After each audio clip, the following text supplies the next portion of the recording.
أهلا بيكم في فيديو جديد مع ألوها. في الفيديو ده هنعرف ازاي تضيف منتج لقائمة التفضيلات الخاصة بيك. يعني مثلا نقول مثال بسيط، هندخل على ويب سايت ألوها aluha.com.eg، وأنا أهو على الصفحة الرئيسية مثلا وعجبني الشنطة دي، وفي نفس الوقت عجبني الشنطة دي ومحتار بينهم وخايف انساها.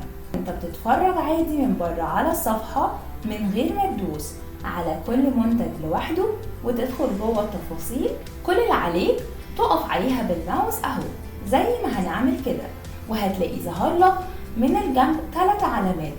هتدوس على علامة القلب وتضيفها لقائمتك المفضلة، وبعدين نطلع فوق على الصفحة هتلاقي مكتوب قائمتك المفضلة.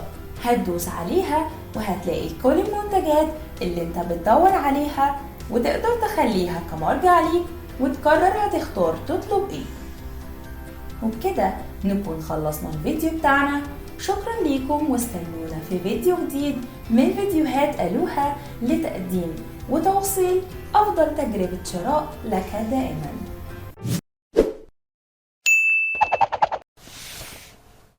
ألوها، اطلب السعادة.